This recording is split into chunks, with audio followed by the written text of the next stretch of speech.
So that's all I'm going to say. Their bios are on our website. You can read more about them, and I'm going to give them full time to be able to do this wonderful presentation. So Alicia and Rebecca, thank you for being here, and we look forward to your presentation.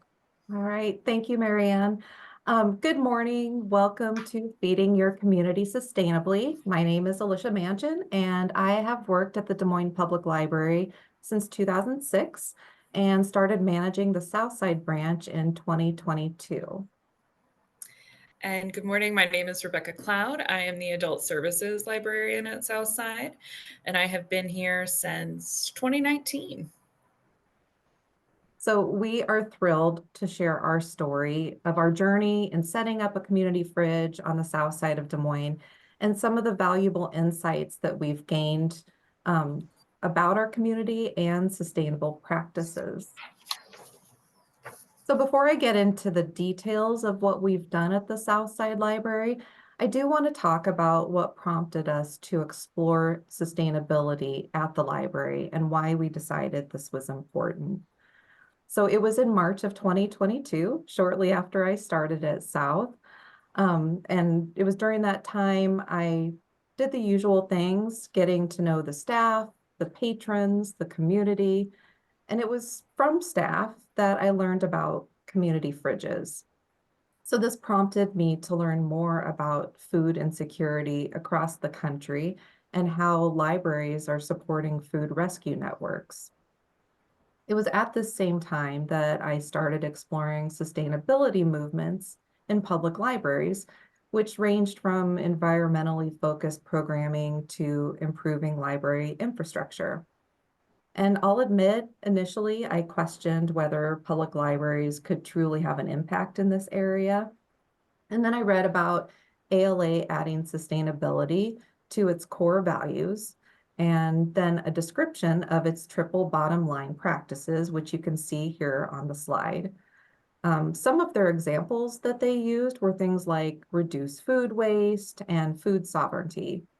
This information, in addition to a closer study of the community we were serving on the South Side, really helped me feel more confident that the library could play an important role in the food rescue network.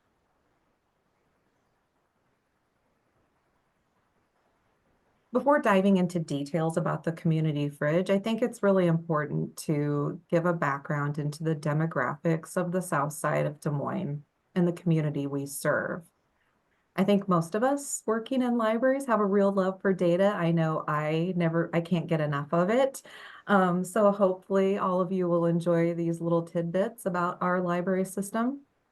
As you can see on the screen, here's a map of Des Moines Public Library locations with each location's service area denoted with a different color. The Southside Library service area is in teal on this map. It's teal, not green. Rebecca, she fixed that for me. And you can see it is a massive area. So our service area has approximately 61,000 residents, which makes up about 28% of the Des Moines population based on the latest census information. So this service area also includes 14 neighborhoods with a diverse range of residents. So with such a vast service area with so many neighborhoods, we decided to focus our community needs assessment on the Watrous South neighborhood, since this is where the library is located.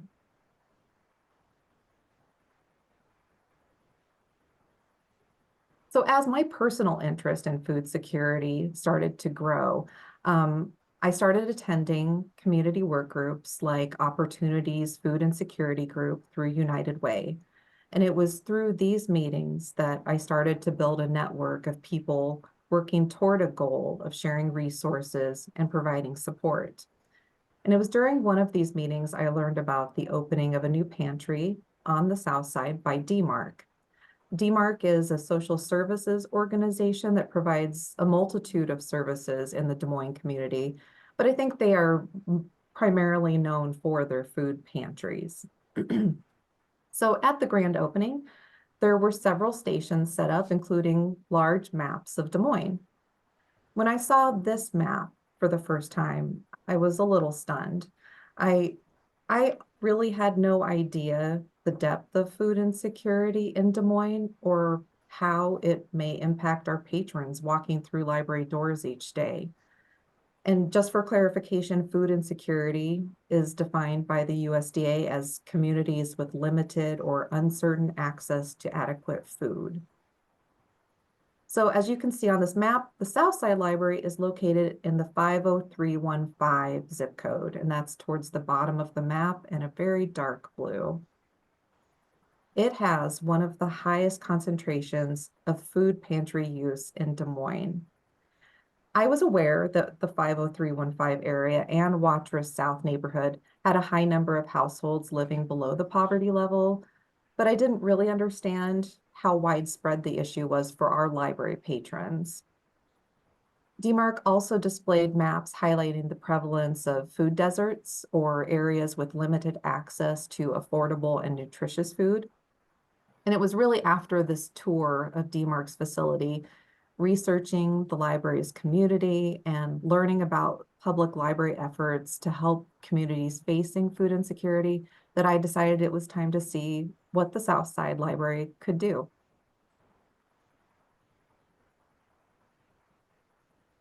So we were ready to get started, but where to start?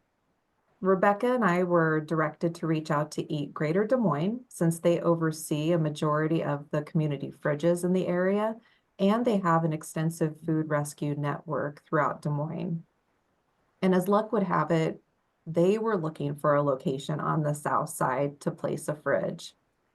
I feel it's really important to mention that everything at this point happens very fast for us. I mean, we're talking weeks that everything starts to happen. Maybe 3. I know it was probably like 3 weeks. It was less than a month. Eat Greater Des Moines, they were fantastic for guiding us through the process. They were able to get a fridge donated from Home Depot. And then it was just a matter of setting up a delivery time and how to get it delivered. Eat Greater Des Moines also informed us of a grant available to organizations establishing community fridges called Change X. They recommended that we apply for it just to help with some of the initial supplies and food products until we were really established in the food rescue network. I do want to briefly discuss the grant we applied for through ChangeX, since it was really instrumental in our launch. ChangeX is a Microsoft-supported organization, and they provide funding for grassroots community projects, and they are really wide-ranging projects. And I believe it's across the world. I don't think it's just in the US. They have projects in multiple countries. So it was a really simple application process. I have applied for several grants over the years, and this one was by far the easiest one I've ever done. It was literally 5 steps. We formed a team. We wrote up a description of what we wanted. I had a meeting with someone from ChangeX, and then they awarded us the money. So we were awarded $5,000. They provided $3,500 initially for seed funding, and then $1,500 a month later for impact funding. So now we have a fridge from Eat Greater Des Moines, and we had funding from ChangeX. So we were then able to stock the fridge with milk, frozen fruits and veggies, and some various pantry items. And in addition to food supplies, we were also able to purchase materials to keep the space organized and accessible. And I do want to note, I know how fortunate we were to not only receive this refrigerator from Eat Greater Des Moines, but the timing of that plus receiving the grant, everything happened very easy and quick for us. And that's not the case for everyone. We were prepared to do what we needed to get a fridge. And if we had to, we would wait until we were part of the food rescue network to start getting supplies in.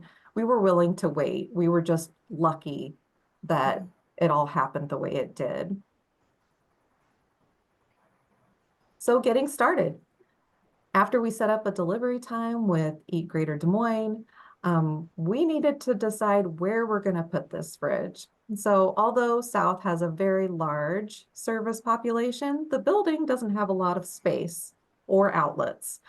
So we needed to find a place that would be not only easily accessible to people using the fridge, but people making deliveries. And so we took a look at our entryway and we moved some things around, found an outlet, and we decided that this was the best place for our refrigerator. It really made the most sense for access, and it also provides a little bit of anonymity for people using it. As far as supplies go, we did purchase some really lovely bins.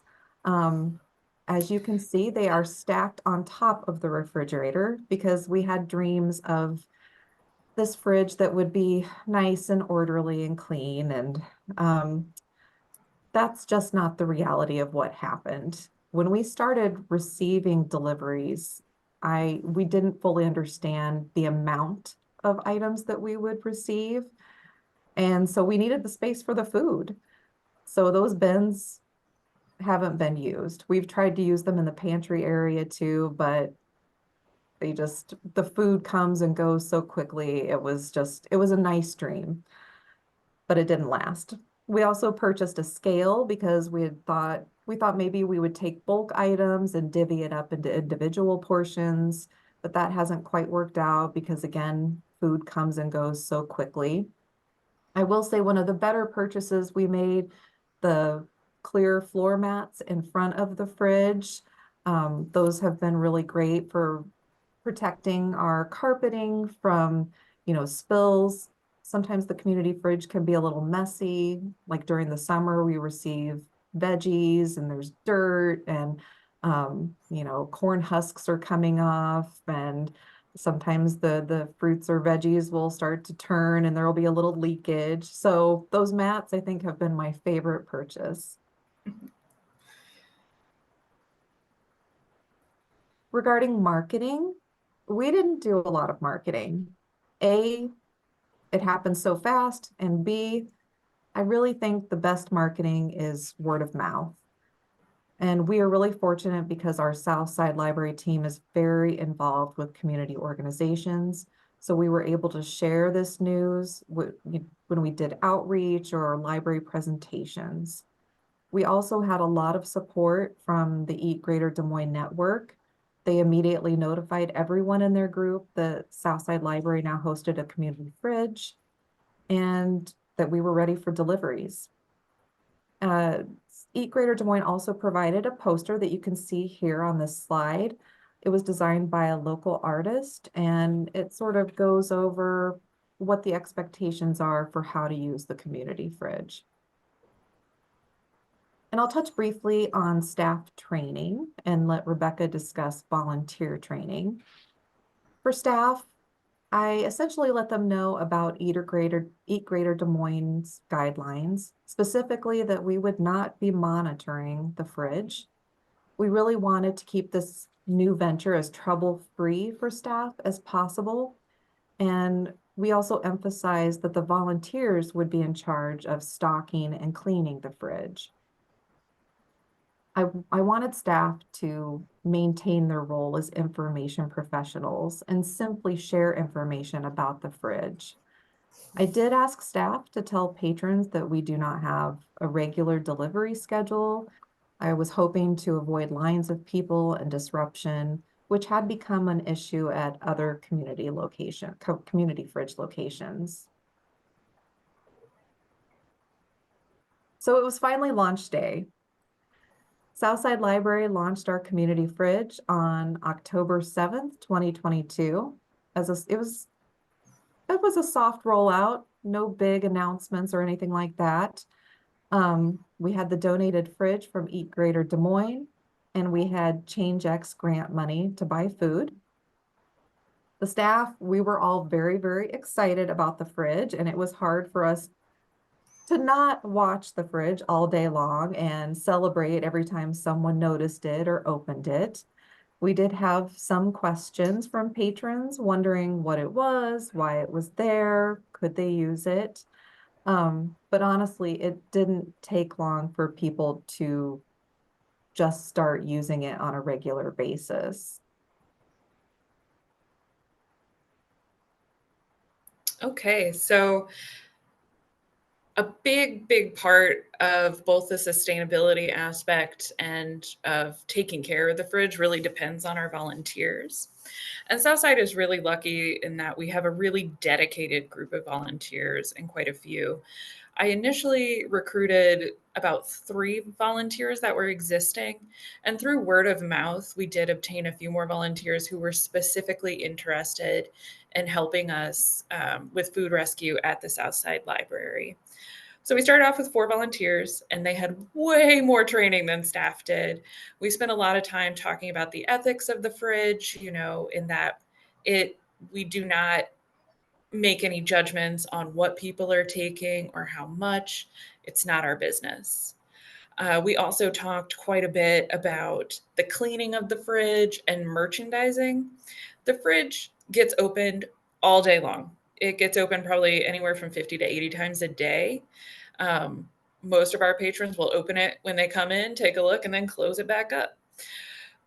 So as you can imagine, a fridge getting open that often gets disgusting.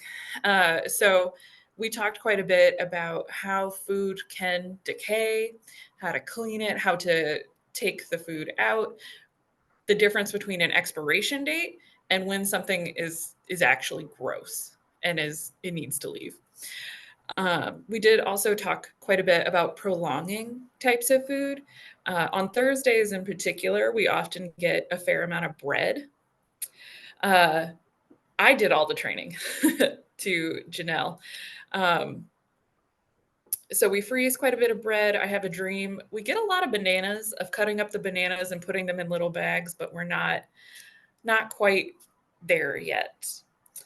I also want to talk about kind of the time commitment for our volunteers. Initially, when we started, I told volunteers like it'll probably be anywhere from, 20 to 30 minutes a day. So we have a volunteer who comes in and cleans almost every single day. Some volunteers, as I'm sure you can imagine, it's the same with staff. Some people are a little more, hi, story time just let out, and a friend is waving at me. Um, um, that, you know, some people are going to spend like 10 minutes looking at it, and some people are going to spend 2 hours. We have volunteers who take the fridge apart entirely to clean all the different drawers, which it definitely needs. I'm very happy to say that the fridge rarely has a smell. It's usually really clean. Um, After that initial orientation with the volunteers and kind of the first couple of weeks of figuring out how food was going to come and how it was going to leave, then we were able to tell the majority of staff that, really your only role is to monitor for problems. If someone is about to throw down at the fridge, that is when you need to be concerned about it. Thankfully, that has not happened. I was able to purchase some materials for volunteers a few weeks after we started using our adult programming funds. Because of the way our building is set up, I bought a big Rubbermaid cart so that they could put all the food from the fridge on there while they were cleaning, and also transport food from our garage. We have an extra shelf, so when we have extra pantry goods, we put them out there so they can transport them. We bought cleaning supplies, gloves. Although I will say some of our volunteers also bring their own materials. They're like, I want to use this for the fridge. It's the best. I'm like, great. I love that for you. So I think we are now ready to go on to the next slide of something else we train volunteers to do. And that kind of fits in with our sustainability. We know that food waste makes up a massive amount of what's in the landfill, creating a lot of gases, all of that. And, we didn't want the food that was rescued if it didn't get picked up, we didn't want to have to throw it in our dumpster and contribute to that. So we decided we were going to do composting. And while we were able to purchase a composter that is in this picture, it was the most expensive thing we bought. It was about $500. We were fully prepared to dig a hole in the yard and put food scraps in it and compost with a stick. Luckily, we didn't have to do that. So we did some research on composters that are well rated for the winter. This one insulates really well. It's up high, so it's relatively accessible for volunteers and for us. And we can spin it kind of like a Price is Right wheel. And that's probably my favorite part. So this is really a situation of us not knowing what we didn't know. So in this picture here, we shared it on social media with some neighborhood groups, and we're like, we're hoping to have compost by spring. And that didn't happen. The spring was me and Alicia in these large rubber butcher aprons and really long gloves, literally digging through the compost, breaking it up. So I think about, what was it, like 2 months ago?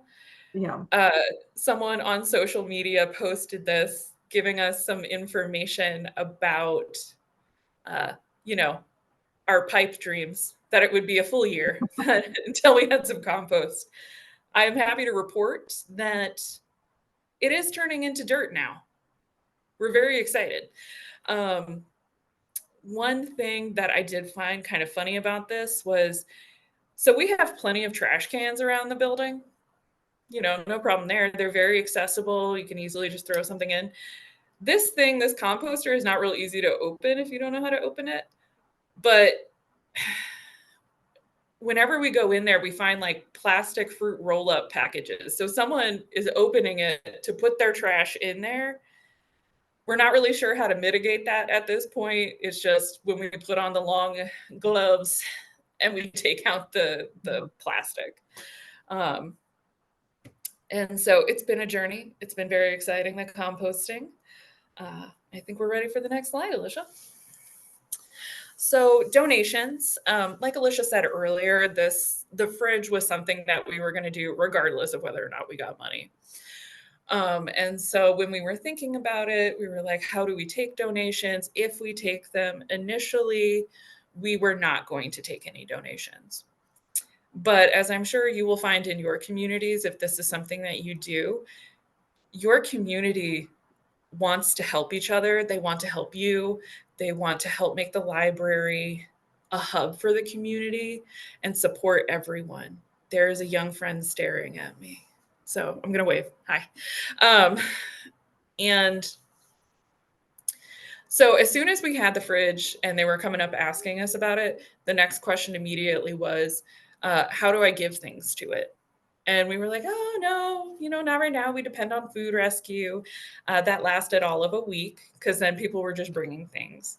So then we initially said, oh, well, we just want dry goods to put in the pantry area, which is just a blue shelf that we happen to have sitting next to the fridge. And in the back, again, that lasted like 10 minutes. People started bringing things, and we were just so overwhelmed by the outpouring of generosity that it's just kind of like, if it is food, if it is edible, you can bring it.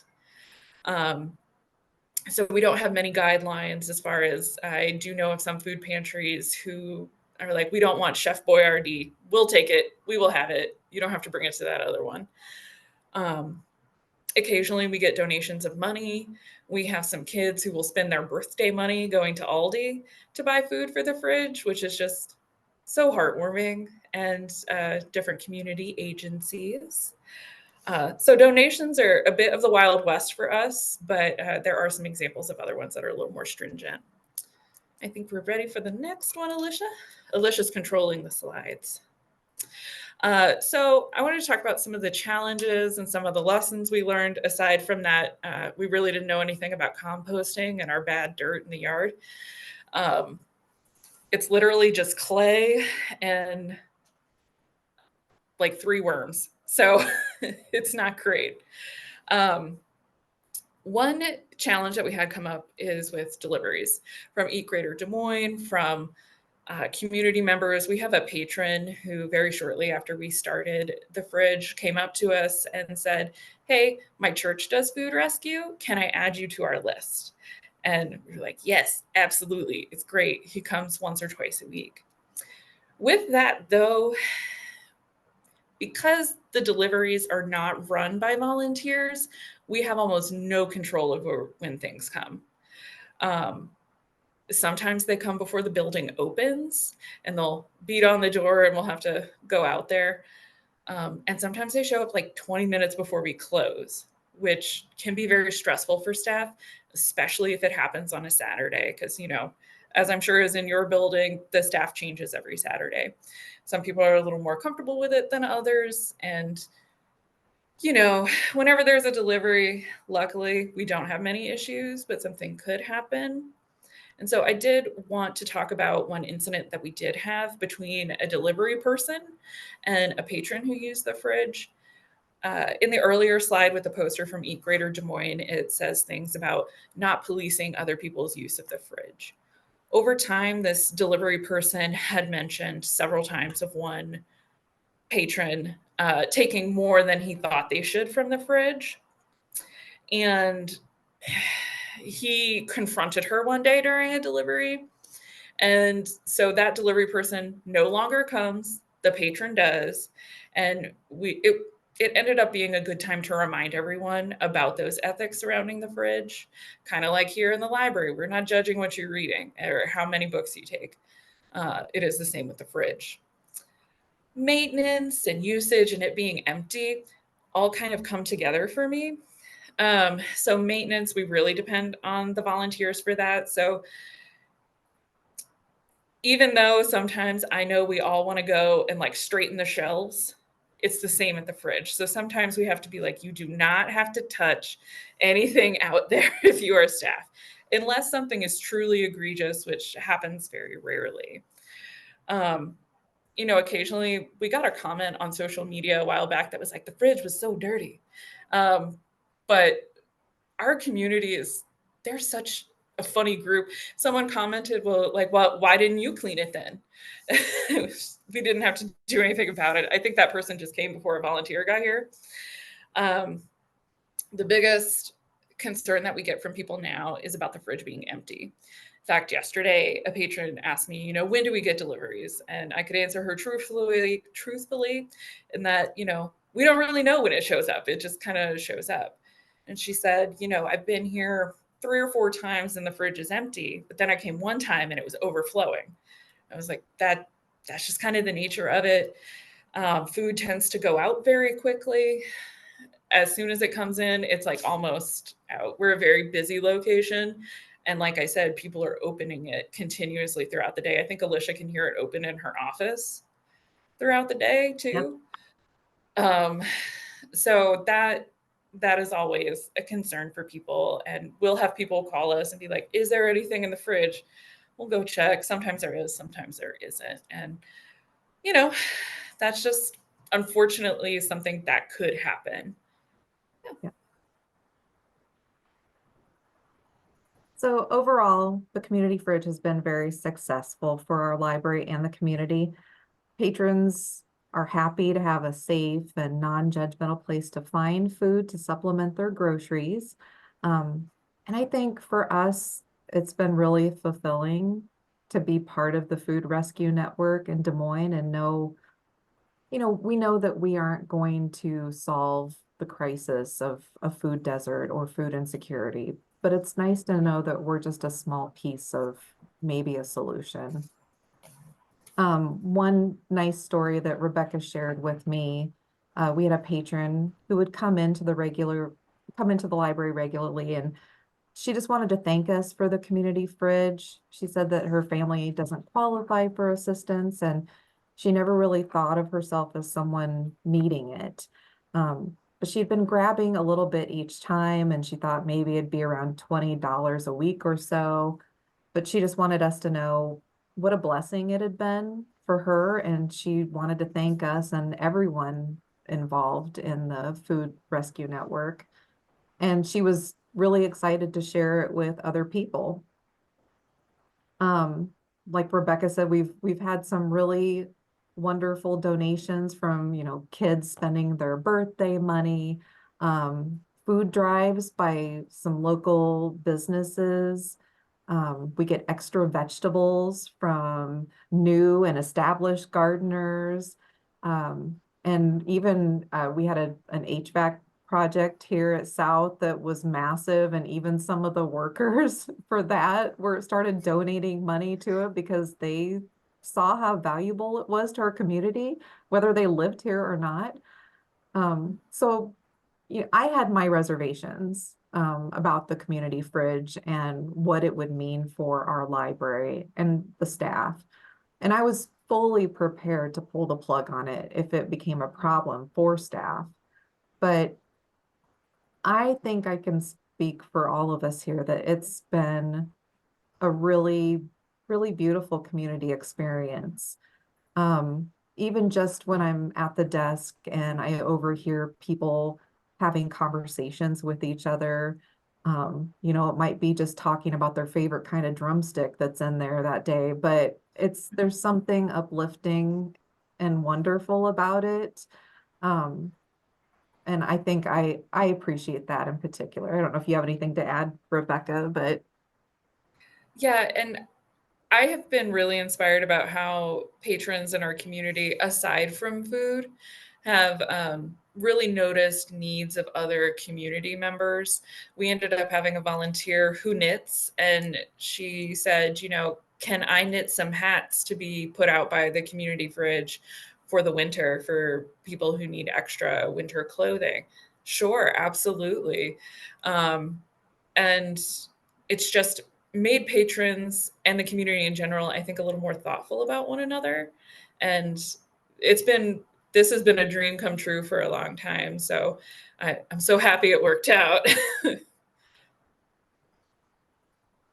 okay.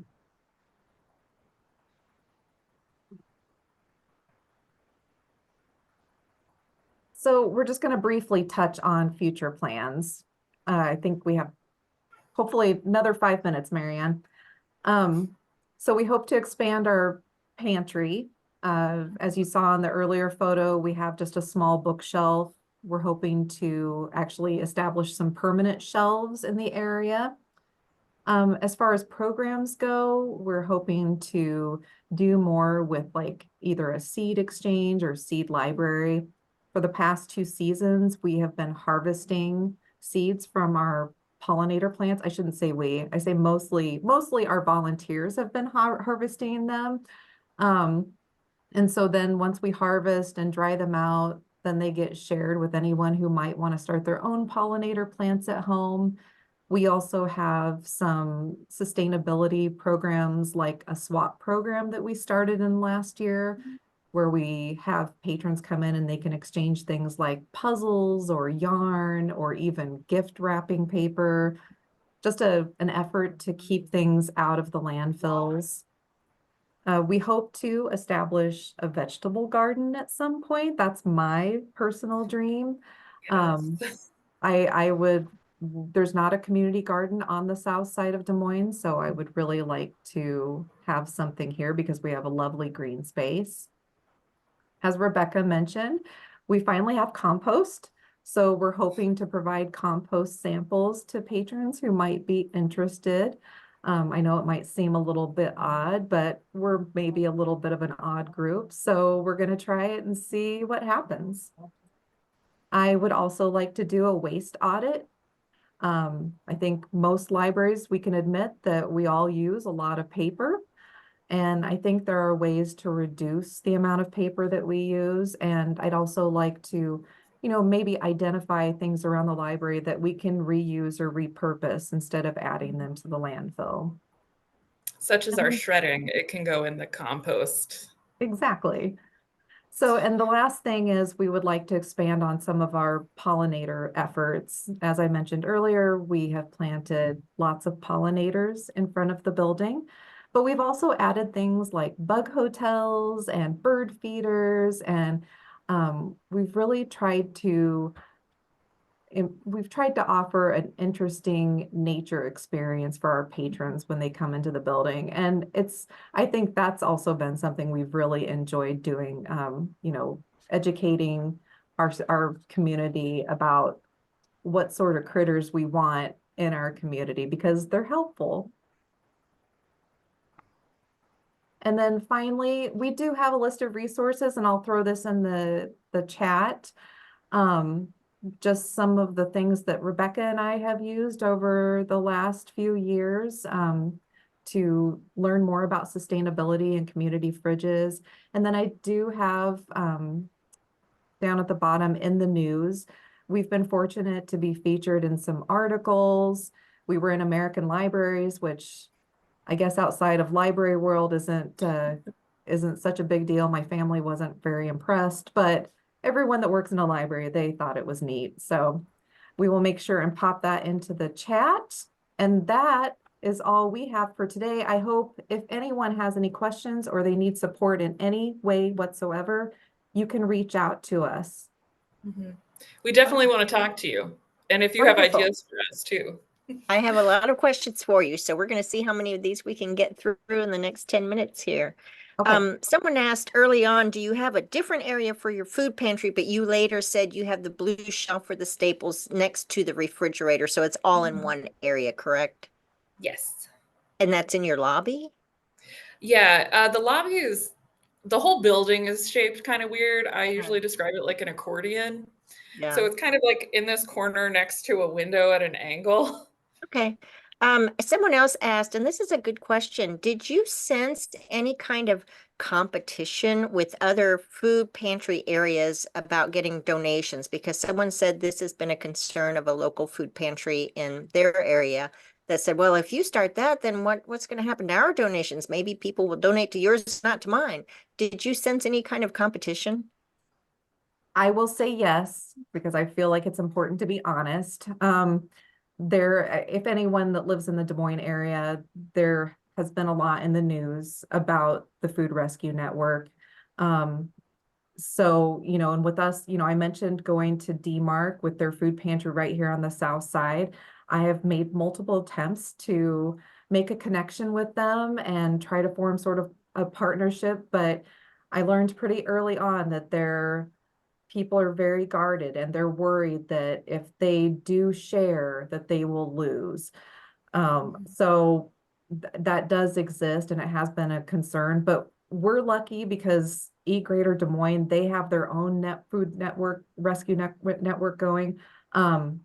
And they make sure that we are part of their regular deliveries. So we have been fortunate there. And because the South Side is such a massive service area, even though I know everybody gets a little territorial, I do feel like there's a place for all of us. Okay, several more questions here.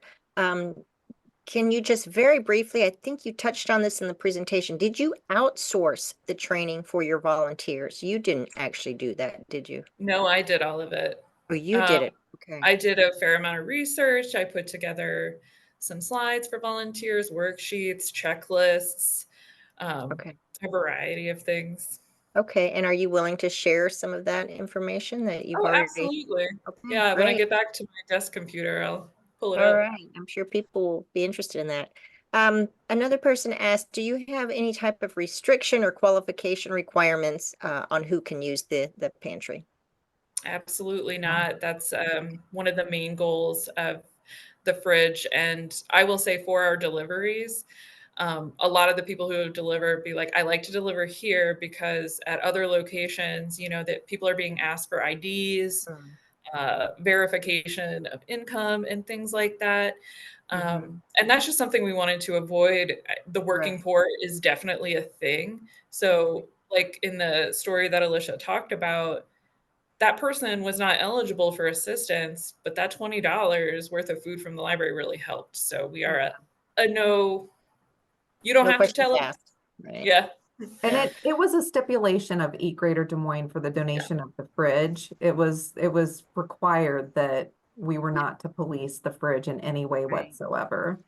Okay, another question here. If someone does not have a similar food organization in their area, with whom would you recommend they consider partnering? Are there other So, groups and maybe small rural communities? so before we found out about Eat Greater Des Moines, we made a list of all of the grocery stores and like food places like restaurants in the area. We reached out to them. Some never got back to us, and other ones were like, "Hey, we're already linked up with the Greater Des Moines or this other food rescue agency. Get in touch with them, and I'm sure we can provide things." So I would say that if you don't, definitely reach out to your local Hy-Vee, your Fairway, Dollar Any local General. groceries or restaurants then? Yeah. Yeah, Yeah, we and get some don't, caterers who drop stuff off too. and I would reach out to your churches because they're very interested in it. Like I said, local or businesses would do food drives. And don't Yeah. forget your gas stations. Oh I yeah. Anytime I would fill up with gas or I'd go get ice, I would run in, I would chat up whoever was at working, ask him, what do you do with your items when your fridges are too full? Like, can we have them? Yeah. So I feel like you should ask everywhere and anywhere they have food. Probably introduce yourself first as being from the Oh, of librarian. course. Yeah, yeah.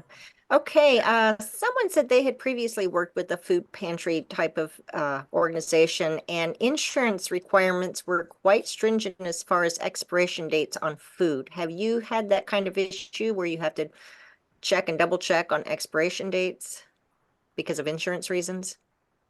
We haven't. We haven't had that issue. Actually has never come up. We've had the full support of the city with this initiative, and so I imagine anyone that works with a city government like Des Moines, that's the sort of thing that would have come up early on, and it hasn't. And we're Okay. also fortunate, like most places, to have the Good Samaritan laws to also protect us in the event that something were to happen. Mhm.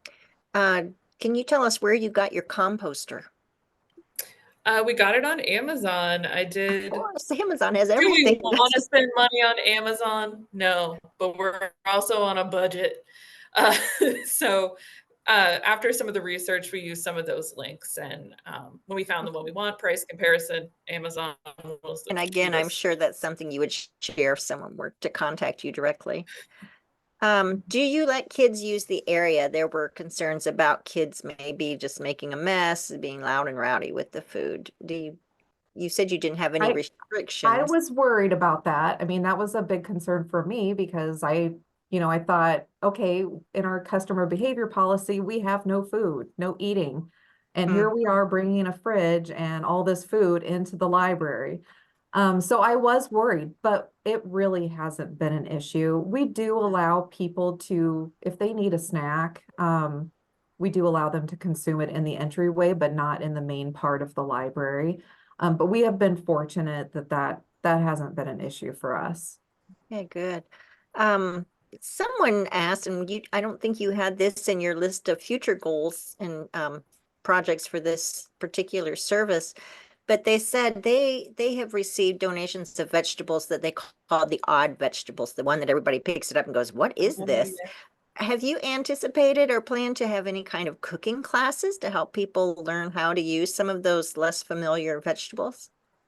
We haven't planned any cooking classes just due to the outlets in our building. Like, it would be very hard to run like a cooking class that required any heat for us.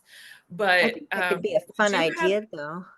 Yeah, we have a really big refugee and immigrant population over here on the South Side, and so they know what it is. And so that is one of those times when people who would normally talk to each other are. And so, we have people who are like, I ate this at home. This is how I cook it.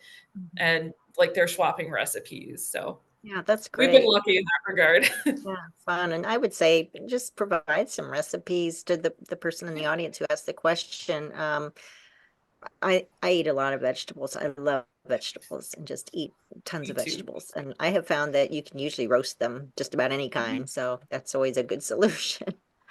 Someone asked, just for clarification, are you getting the donations from local restaurants and stores as well as the Eat Greater Des Moines?